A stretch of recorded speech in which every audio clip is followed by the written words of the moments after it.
नमस्कार। एक और वीडियो में आप सभी का एक बार फिर से स्वागत। तो साथियों, हिंदी व्याकरण के पुराने प्रश्न पत्र के व्याख्या सहित सॉल्यूशन वाली क्लास में आप सभी का एक बार फिर से स्वागत है। तो साथियों, मैं आपको बता दूं कि हिंदी व्याकरण के पुराने प्रश्न पत्रों की जो अपनी क्लास है वो किन के लिए महत्वपूर्ण रहने वाली है। तो वो आप यहाँ पर देख रहे हैं कि CET दोनों लेवल, यानी आपका जो 12th लेवल है और ग्रेजुएशन लेवल है, उन सभी के लिए महत्वपूर्ण है। और रीट प्री और रीट मेंस के लिए काफ़ी महत्वपूर्ण रहने वाली है। और एक आपका हाई कोर्ट 4th ग्रेड का जो एग्ज़ाम आगे होना है, जिसकी एग्ज़ाम तारीख है वो आपको बहुत जल्दी देखने को मिल सकती है। तो इन सभी के लिए अपने हिंदी व्याकरण के पुराने प्रश्न पत्र की जो क्लास है वो काफ़ी महत्वपूर्ण रहने वाली है। आपने देखा होगा कि पिछली 7 से 8 क्लास अपने जो कर चुके हैं उनमें बहुत से क्वेश्चन है वो अपने यहाँ पर अब रिपीट होते देख रहे हैं। तो पुराने प्रश्न पत्र काफ़ी महत्वपूर्ण भूमिका है वो निभाने वाले हैं। तो आइए शुरुआत करते हैं आज की क्लास की, और आज अपने देखते हैं आज का अपना पहला क्वेश्चन। पहला क्वेश्चन आपसे यहाँ पर पूछा है, उसने कुछ नहीं खाया। इसमें कुछ है वो कौन सा सर्वनाम है। तो साथियों, मैं आपको बता दूं कि यहाँ पर जो कुछ लिखा है, एक कुछ और एक इसके साथ आता है शब्द कोई। तो ये दोनों ही आपके कौन से सर्वनाम होते हैं, तो ये होते हैं आपके अनिश्चयवाचक सर्वनाम।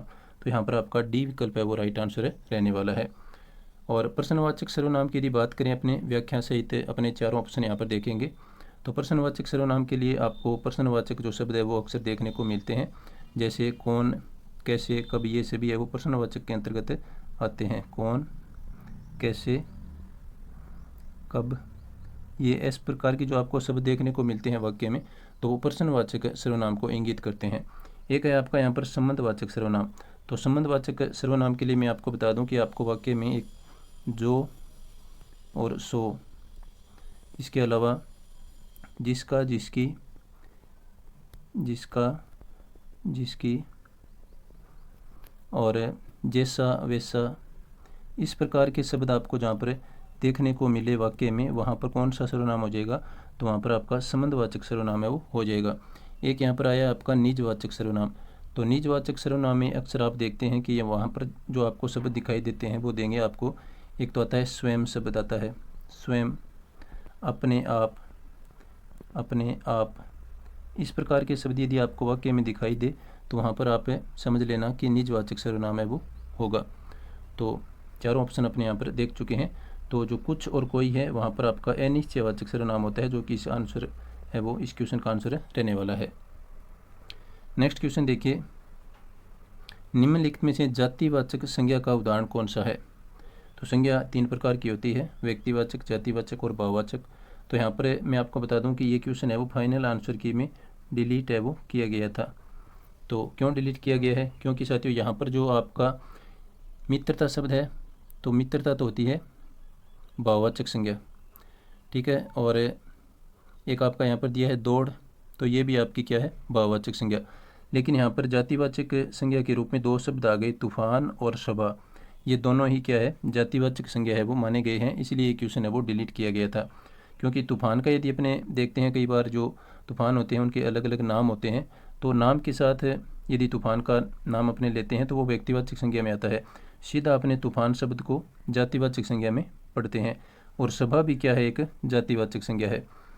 तो इसके चलते ये क्वेश्चन है वो डिलीट किया गया था। नेक्स्ट क्वेश्चन देखिए, सर्वनाम के मुख्य भेद होते हैं। तो सर्वनाम के कितने भेद होते हैं, काफ़ी आसान सा क्वेश्चन है। तो सर्वनाम के 6 भेद होते हैं। तो सी विकल्प यहाँ पर आपका राइट आंसर है वो रहने वाला है। 6 भेद कौन कौन से होते हैं, तो एक तो होता है आपका पुरुषवाचक सर्वनाम, पुरुषवाचक सर्वनाम। एक होता है आपका प्रश्नवाचक सर्वनाम, प्रश्नवाचक सर्वनाम।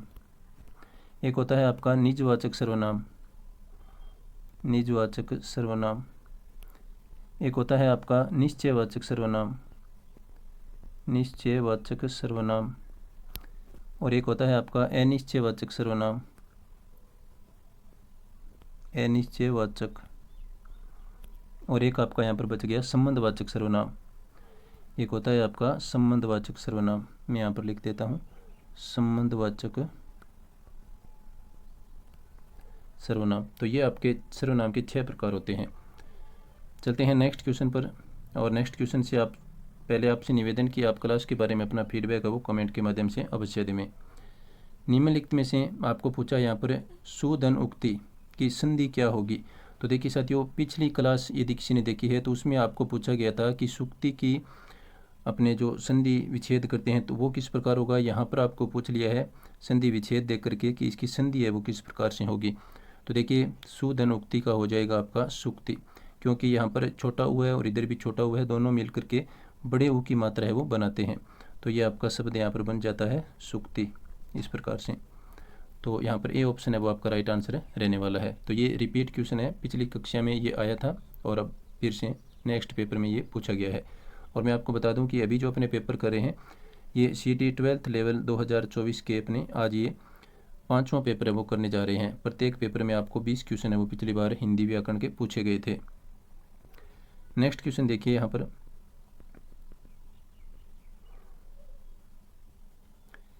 नेक्स्ट क्वेश्चन है निम्नलिखित में से नए तत्पुरुष समास का उदाहरण है।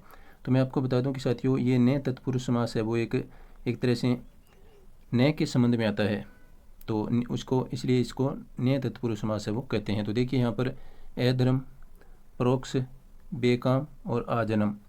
तो मैं आपको बता दूं कि यहाँ पर आजन्म में तो हो गया आपका अव्ययीभाव समास, इसमें कौन सा हो जाएगा, अव्ययीभाव समास है वो इसमें हो जाएगा।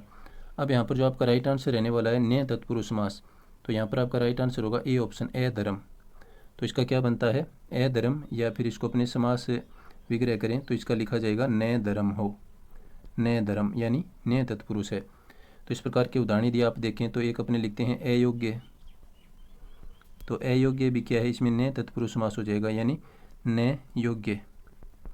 और एक अपने लिखते हैं अन्याय, अन्याय, तो ये भी आपका क्या हो जाएगा नए न्याय हो जो।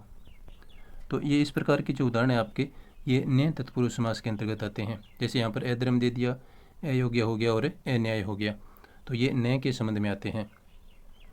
नेक्स्ट क्वेश्चन देखिए 13 नंबर क्वेश्चन, दत्त चित्त में कौन सा समास है। तो साथियों दत्त चित्त ये एक नया शब्द है और इसमें कौन सा समास है, तो इसका आपका राइट आंसर हो जाएगा बहुवरी समास इसमें माना गया है। तो सी विकल्प यहाँ पर आपका राइट आंसर है वो रहने वाला है। और मैं आपको बता दूं अन्य ऑप्शन के बारे में कि अव्ययीभाव समास इसमें आपका अक्सर पहला पद है वो उपसर्ग होता है, ठीक है, और पुनरावृत्ति वाले शब्द है वो इसमें आते हैं, पुनरावृत्ति वाले शब्द है वो इसमें आते हैं। और एक आपके यहाँ पर जो अव्ययीभाव समास है इसमें यथा शब्द है वो वाक्य या जो भी शब्द होता है उसके आगे आपको जुड़ा हुआ मिलता है। तो इस प्रकार की जो आपके कंडीशन होती है वहाँ पर आपका अव्ययीभाव समास होता है। और तत्पुरुष समास है जिसमें कारक की व्यक्तियों का प्रयोग किया जाता है, जिसमें अक्सर आपको बीच में के या के लिए, से के द्वारा आदि इस प्रकार के शब्द देखने को मिलते हैं, तो वहाँ पर आपका तत्पुरुष समास होता है। और कर्मधारय समास है इसमें आपको विशेषण और विशेष्य मिलते हैं। कर्मधारय समास में आपको क्या मिलते हैं, एक तो आपका विशेषण होता है और उसी के साथ एक विशेष्य के रूप में शब्द दिया होता है, तो वहाँ पर आपका कौन सा समास हो जाएगा, कर्मधारय समास है वो हो जाएगा। चलते हैं नेक्स्ट क्वेश्चन पर। नेक्स्ट क्वेश्चन देखिए, निम्नलिखित में से हरि शब्द का प्रयोग किसके अर्थ में नहीं होता, यानी यहाँ पर अनेकार्थक शब्द का ये आपको क्वेश्चन पूछा गया है। तो हमने देखा कि पिछली कक्षाओं में आपको कहीं पर अंक का पूछा गया था, कहीं पर पानी का पूछा गया है, यहाँ पर आपको हरि का पूछा गया है। तो ये काफ़ी शब्द है जो महत्वपूर्ण है और अक्सर अनेकार्थक शब्द में ये शब्द है वो पूछे जाते हैं। तो यहाँ पर आपको हरि शब्द का प्रयोग है वो किसके अर्थ में नहीं होता, ये आपको पूछा गया है। तो देखिए यहाँ पर आपका राइट आंसर क्या रहने वाला है। तो देखिए साथियों, सिंह को हरि कहते हैं और पहाड़ को भी हरि कहते हैं और वानर को भी हरि कहते हैं। तो यहाँ पर आपका राइट आंसर हो जाएगा समुद्र के संबंध में हरि शब्द का प्रयोग अपने नहीं करते हैं। तो समुद्र है वो किसके अनेकार्थक शब्द के रूप में आता है, तो ये समुद्र आपका आता है, एक शब्द होता है सारंग, जो कि बहुत से शब्दों का अनेकार्थक शब्द है सारंग। तो समुद्र का जो आपका अनेकार्थक शब्द है वो है सारंग। बाकी यहाँ पर जो 3 शब्द दिए गए हैं, सिंह है, पहाड़ है और वानर है, इन सभी के लिए हरि शब्द है वो अनेकार्थक के रूप में अपने प्रयोग करते हैं। नेक्स्ट क्वेश्चन देखिए, अनेकार्थक शब्द अक्षर का एक अर्थ है। तो देखिए यहाँ पर अनेकार्थक शब्द के रूप में आपको अक्षर शब्द है, इसके लिए कौन से शब्द का अपने प्रयोग करते हैं, यानी यहाँ पर एकमात्र शब्द आएगा जो इसका अर्थ देगा, बाकी 3 इसमें नहीं होंगे। तो वो कौन सा है, तो वो देखते हैं अपने यहाँ पर। एक आपका दिया है वर्ण, एक आपका दिया है ज्ञान, हल और भाग्य। तो देखिए साथियों, अक्षर के लिए अनेकार्थक के रूप में वर्ण शब्द का प्रयोग किया जाता है। तो यहाँ पर ए विकल्प है वो आपका राइट आंसर रहने वाला है। और वर्ण के साथ में एक आपको देखने को मिलता है कई बार भाग्य शब्द, जो शायद पिछली कक्षाओं में ये शब्द आया भी है। भाग्य, वर्ण, इन सभी को अनेकार्थक के रूप में अक्षर शब्द के साथ अपने प्रयोग करते हैं। और ज्ञान के लिए अनेकार्थी शब्द की यदि बात करें तो ज्ञान को अपने आगम भी कहते हैं और शास्त्र भी इसको कहते हैं। तो ये ज्ञान के अनेकार्थी के रूप में आते हैं। नेक्स्ट क्वेश्चन देखिए। नेक्स्ट क्वेश्चन में आपको पूछा है साथियों, शब्द युगम का ये क्वेश्चन है। यहाँ पर दिया है अबज और एक दिया है अबद के लिए संगत अर्थ क्या होगा, यानी अबज का अर्थ बताना है आपको और एक अबद का अर्थ बताना है। और ये आपका क्वेश्चन है शब्द युगम का। तो देखिए साथियों, मैं आपको बता दूं कि अबज होता है आपका यहाँ पर कमल, तो और अबद होता है आपका बादल। तो ये वाला जो विकल्प है वो है सी विकल्प। सी विकल्प में इसका अबज का और अबद का संगत अर्थ है वो दिया गया है। तो यहाँ पर सी ऑप्शन आपका राइट आंसर है वो हो जाएगा। नेक्स्ट क्वेश्चन की तरफ अपने चलते हैं और उससे पहले आपसे फिर से निवेदन कि आप क्लास के बारे में अपना फीडबैक वो कमेंट के माध्यम से अवश्य देवें कि क्लासें आपको किस प्रकार की लग रही है। नेक्स्ट क्वेश्चन देखिए, यहाँ पर इसमें आपको एक तरफ वाक्यांश दिया है और एक तरफ आपको दिया है वाक्यांश के लिए सार्थक शब्द, उनको आपको यहाँ पर मिलान करना है। तो देखिए इसमें दिया है आदि से अंत तक, तो इसको क्या कहते हैं, इसको कहते हैं आद्योपांत। ये अपने पिछली कक्षा में ये शब्द आया था और यहाँ पर फिर से रिपीट हो गया। तो अब तक अपने 2 क्वेश्चन देख चुके हैं जो रिपीट हो गए हैं, पिछली क्लास में जो आए थे वो इस क्लास में भी आ गए हैं। और जल से जो परिपूर्ण है उसको क्या कहते हैं, तो साथियों उसको अपने कहते हैं, जल से जो परिपूर्ण है उसको कहा जाता है अनूप। ये नया शब्द है आपके लिए। चोट खाया हुआ, तो इसको क्या कहते हैं, इसको कहते हैं आहत। ये आसान सा शब्द है। तिनकों से बना घर, उसको क्या कहता है, उटज कहा जाता है। तो ये जो यहाँ पर शब्द आपको दिए गए हैं ये सभी महत्वपूर्ण शब्द है और आगामी एग्जाम में आपको ये देखने को मिल सकते हैं। तो पहले का 2 हो जाएगा, दूसरे का 1 हो जाएगा। तो पहले का 2 और दूसरे का 1 बी विकल्प में आपके दिए गए हैं। सी का हो गया आपका 4 और डी का हो गया 3। तो बी विकल्प यहाँ पर आपका राइट आंसर है वो रहने वाला है। नेक्स्ट क्वेश्चन में देखिए साथियों, यहाँ पर आपको पूछा है तंग करना इस अर्थ के लिए किस मुहावरे का प्रयोग होता है। यानी ये जो तंग करना है ये एक मुहावरे का अर्थ है, इसके लिए मुहावरा क्या बनेगा वो आपको यहाँ पर ऑप्शन में देख करके बताना है। तो देखिए आपको ऑप्शन दिया गया है यहाँ पर, 2 टूक बात कहना, जहर उगलना, छक्के छूटना और नाच नचाना। मैं आपको यहाँ पर सभी के लिए मुहावरा है वो बताऊँगा। तो सबसे पहले अपने देख लेते हैं कि तंग करना कौन से मुहावरे का अर्थ होता है। तो यहाँ पर जो आपका राइट आंसर होगा साथियों वो होगा डी ऑप्शन, नाच नचाना। नाच नचाना इसका अर्थ आपका होता है तंग करना। नाच नचाना इसका आपका अर्थ हो जाएगा तंग करना। तो अब देखिए यहाँ पर ए ऑप्शन में जो दिया है 2 टूक बात कहना, इस मुहावरे का क्या अर्थ हो जाएगा, तो इसका जो आपका अर्थ हो जाएगा वो हो जाएगा स्पष्ट कहना। स्पष्ट कहना ये आपका इस मुहावरे का अर्थ होगा। इसके बाद में है जहर उगलना, तो जहर उगलना मुहावरे का आपका अर्थ हो जाएगा कड़वी बात कहना। कड़वी बात कहना ये इसके लिए मुहावरा आ जाएगा, कड़वी बात कहना। इसके बाद में है आपका छक्के छूटाना या छक्के छूटना लिखा है यहाँ पर, तो इसका अर्थ होता है हिम्मत हारना। इसका अर्थ हो जाएगा हिम्मत हारना।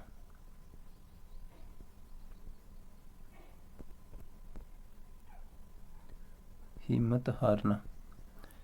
तो ये चारों ही अपने जो मुहावरे हैं उनके अर्थ अपने यहाँ पर कर लिए हैं। तो तंग करना के लिए आपका यहाँ पर डी ऑप्शन है वो राइट आंसर हो जाएगा। नेक्स्ट क्वेश्चन देखिए, ये भी आपका रिपीटेड क्वेश्चन है, पिछली 2-3 क्लासों में ये आ चुका है। तो यहाँ पर आपको पूछा है कि ज्ञापन के लिए अंग्रेजी के किस शब्द का प्रयोग किया जाता है। मैंने आपको बताया भी था कि कई बार ज्ञापन शब्द का अंग्रेजी में पूछ लिया जाता है और कई बार अंग्रेजी में आपको दे करके उसका हिंदी अर्थ पूछ लिया जाता है। तो साथियों ज्ञापन को अंग्रेजी में अपने कहते हैं मेमोरेंडम। तो यहाँ पर डी विकल्प आपका राइट आंसर है वो हो जाएगा। ये काफ़ी महत्वपूर्ण क्वेश्चन है और बहुत बार पुराने पेपर्स में ये रिपीट हुआ है। तो वे बाकी जो तीनों शब्द हैं उनके भी अर्थ अपने यहाँ पर कर लेते हैं। तो सर्कुलर किसको कहते हैं, ये होता है आपका परिपत्र। सर्कुलर आपका होता है परिपत्र। ऑर्डर आदेश को कहते हैं, ये तो काफ़ी आसान है। और एक होता है आपका रिमाइंडर, जो पिछली कक्षाओं में आया है, शायद पिछली कक्षा में ही था ये रिमाइंडर। तो ये इसका जो हिंदी में अर्थ होता है वो होता है आपका अनुस्मारक। अनुस्मारक रिमाइंडर को हिंदी में कहते हैं। और मेमोरेंडम में आपने देख लिया है ये मेमोरेंडम है वो आपका ज्ञापन होता है। नेक्स्ट क्वेश्चन की तरफ अपने चलते हैं। नेक्स्ट क्वेश्चन देखिए, कार्यालयी पत्रों के अधोलेख में निम्न में से किस शब्द का प्रयोग किया जाता है? अधोलेख में यानी का जो कार्यालयी पत्र है उनके निचले भाग में कौन से शब्द का प्रयोग किया जाता है, ये आपको पूछा गया है। तो देखिए, सेवा में ये तो पत्र की शुरुआत में ही आ जाता है, तो ये आपका आंसर नहीं होगा। महोदय ये आपका पत्र के बीच में प्रयोग किया जाता है, तो ये भी नहीं होगा। प्रियवर का वो कार्यालयी पत्रों में प्रयोग किया भी नहीं जाता, तो यहाँ पर आपका राइट आंसर हो जाएगा आपका विश्वासी। यानी जो इस प्रकार से अपने पत्र लिखते हैं उसके अंत में यहाँ पर जो प्रयोग किया जाता है वो प्रयोग किया जाता है आपका विश्वासी, और यहाँ पर आपका सेवा में प्रयोग किया जाता है, और यहाँ पर जो आपका प्रयोग किया जाता है वो महोदय शब्द का प्रयोग किया जाता है। तो सी ऑप्शन यहाँ पर आपका राइट आंसर है वो रहने वाला है। नेक्स्ट क्वेश्चन देखिए, इसमें आपको पूछा है कि निम्नलिखित में से शुद्ध वर्तनी युक्त शब्द कौन से हैं, यानी शुद्ध शब्द आपको अलग करने हैं। यहाँ पर आपको 5 शब्द दिए गए हैं, तो इनमें से कोई 3 शब्द है वो शुद्ध है, वो आपको अलग करने हैं। तो देखिए यहाँ पर कौन कौन से शुद्ध है। तो पहला शब्द है अधीन, ये आपका पूरी तरह से शुद्ध शब्द है। इसके बाद में पुरस्कार, ये आपका गलत है। पुरस्कार आपका इस प्रकार से लिखा जाता है, पुरस्कार, ये आपका पुरस्कार शब्द है, ये शुद्ध होता है। इसके बाद में महत्व शब्द दिया है जो कि आपका शुद्ध है, और यहाँ पर शासन शब्द दिया है जो कि अशुद्ध है। शासन आपका इस प्रकार से शुद्ध लिखा जाता है। यहाँ पर एक शब्द दिया है उपर्युक्त, तो ये भी आपका शुद्ध है। तो ए, सी और ई आपके शुद्ध शब्द हैं। तो ए, सी, ई वाला विकल्प है आपका डी ऑप्शन में, ए, सी, ई, ये तीनों ही शब्द आपके क्या है, बिल्कुल शुद्ध दिए गए हैं। और पुरस्कार आपका इस प्रकार से लिखा जाता है, और शासन है वो आपका इस प्रकार से शुद्ध लिखा जाता है। नेक्स्ट क्वेश्चन देखिए, निम्नलिखित में से शुद्ध लिखित वाक्य। अब यहाँ पर आपको शुद्ध लिखित वाक्य बताना है। ऊपर वाले क्वेश्चन में आपको शुद्ध शब्द पूछा गया था। तो देखिए यहाँ पर अपने देखते हैं कौन सा वाक्य शुद्ध है। वह आरोग्य हो गया, तो ये आपका अशुद्ध वाक्य है। इसका शुद्ध क्या होगा, वह निरोग हो गया, वह निरोग हो गया, ये इसका शुद्ध होगा। इनको उत्तर देना भूल होगा, तो साथियों भूल शब्द है वो स्त्रीलिंग शब्द है, तो यहाँ पर होगा नहीं आएगा, तो ये आपका अशुद्ध है। यहाँ पर आएगा आपका इनको उत्तर देना भूल होगी, क्योंकि भूल है वो स्त्रीलिंग शब्द है, तो ये भी आपका अशुद्ध है।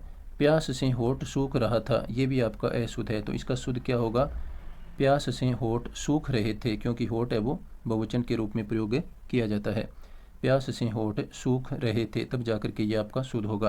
तो यहाँ पर जो शुद्ध वाक्य है वो है डी विकल्प में, मेरी बात सुनो, ये आपका शुद्ध वाक्य है। नेक्स्ट क्वेश्चन देखिए, निम्नलिखित में से निरर्थक का संधि विच्छेद होगा, तो कौन सा होगा देखते हैं। निर्धन अर्थक, नी धन अर्थक, और बड़ी नी धन अर्थक, और निराधन अर्थक। तो यहाँ पर जो आपका राइट आंसर होगा साथियों, ये आपका विसर्ग संधि का उदाहरण है। कौन सी संधि का उदाहरण है, ये आपका विसर्ग संधि का उदाहरण है, जिसमें विसर्ग है वो रे के अंदर आपका परिवर्तित हो जाता है। विसर्ग है वो आपका रे में परिवर्तित हो जाता है। तो यहाँ पर राइट आंसर रहेगा आपका बी ऑप्शन, नी धन अर्थक। ये जब अपने संधि करेंगे तो विसर्ग है वो रे में परिवर्तन होकर के ये निरर्थक शब्द आपका बन जाएगा। नेक्स्ट क्वेश्चन देखिए, प्रत्युपकार शब्द में निहित उपसर्ग है, तो देखिए ये इस प्रकार से बनता है, प्रति और उपकार। तो इसमें देखिए कौन सा उपसर्ग हो गया, यहाँ पर प्रति उपसर्ग हो गया, जो कि आपका बी विकल्प में यहाँ पर दिया गया है। तो बी ऑप्शन यहाँ पर आपका राइट आंसर है वो रहने वाला है। और प्रति उपकार है वो कौन सी संधि का उदाहरण है, तो ये आपका यण संधि का उदाहरण भी हो जाता है, क्योंकि इसमें मैंने आपको बताया था कि दूसरा वर्ण जहाँ पर आपको हलंत दिखाई दे वहाँ पर लगभग आपकी यण संधि होती है। इस बात को आप याद रखें, प्रति धन उपकार। तो इसमें आपका जो तय है इसके ऊपर ई की जो मात्रा लगी हुई है वो ऊ के साथ मिलकर के यह बनाती है, किसका निर्माण करती है, यह का, और तय फिर है वो हलंत रह जाता है, जो कि आपका यहाँ पर इस प्रकार से लगता है, और ये यहाँ पर ऊ की मात्रा इससे बन जाती है यह के। ये वाला जो ऊ है इसकी मात्रा यह के लगेगी, फिर आपका शब्द बन जाएगा प्रत्युपकार। इस प्रकार से आपका शब्द है वो बनेगा। नेक्स्ट क्वेश्चन देखिए, यहाँ पर आपको पूछा है वेदना शब्द में युक्त प्रत्यय है, तो वेदना शब्द में कौन सा प्रत्यय है, तो मैं आपको यहाँ पर लिख करके बता देता हूँ। इसमें वेद धातु है और इसमें अना प्रत्यय हो जाएगा। तो यहाँ पर देखिए अना प्रत्यय 1 नंबर विकल्प ए में दिया है, तो ए ऑप्शन आपका राइट आंसर हो जाएगा। नेक्स्ट क्वेश्चन देखिए, यहाँ पर आपको पूछा गया है निम्नलिखित में से अग्नि के पर्यायवाची कौन कौन से हैं। तो 5 यहाँ पर शब्द आपको दिए गए हैं, तो इनमें से आपको बताना है कि अग्नि के पर्यायवाची कौन कौन से हैं। तो देखिए यहाँ पर साथियों, यहाँ पर अग्नि के जो पर्यायवाची हैं वो कौन कौन से होते हैं। तो यहाँ पर एक ये धूमकेतु है, ये आपका अग्नि का पर्यायवाची है। अबर है, ये आपका आकाश का पर्यायवाची है, न कि अग्नि का। अबर किसका पर्यायवाची है? आकाश का पर्यायवाची है। इसके बाद में मैं आपको बता दूं कि अबर आकाश के लिए भी आता है और बादल के लिए भी अपने अबर का प्रयोग करते हैं। इसके बाद में है वासव, तो वासव आपका हो जाएगा इंद्र का पर्यायवाची। ये वासव है, ये आपका इंद्र का पर्यायवाची है, न कि अग्नि का। और यहाँ पर दिया है कृषाणु, जो कि अग्नि का पर्यायवाची है, और पावक, ये भी आपका अग्नि का पर्यायवाची है। तो ए, डी और ई, ए, डी, ई आपका डी विकल्प में दिया गया है, तो ये आपका राइट आंसर है वो हो जाएगा। अबर आपका बादल और आकाश का पर्यायवाची है, और वासव है वो आपका इंद्र का पर्यायवाची है। चलते हैं नेक्स्ट क्वेश्चन की तरफ। नेक्स्ट क्वेश्चन देखिए, निम्नलिखित में से विज्ञ का विपरीतार्थक शब्द है। तो ये देखिए रिपीट हो गया है, पिछली 3-4 क्लास में पहले अपने ये किया था। तो विज्ञ का आपका जो विपरीतार्थक यानी विलोम शब्द हो जाएगा अज्ञ। विज्ञ कहते हैं जानकार को और अज्ञ कहते हैं अनजान को। तो यहाँ पर ए ऑप्शन आपका राइट आंसर है वो रहने वाला है। तो ये थी आज की अपनी क्लास, और क्लास आपको किस प्रकार की लगी आप कमेंट के माध्यम से अपना फीडबैक है वो क्लास के बारे में अवश्य देवें। और लगातार अपने चैनल से हिंदी व्याकरण के पुराने प्रश्न पत्र व्याख्या सहित सॉल्यूशन देखने के लिए आप चैनल से जुड़े रहें। तो वीडियो देखने के लिए सभी साथियों का धन्यवाद। नमस्कार।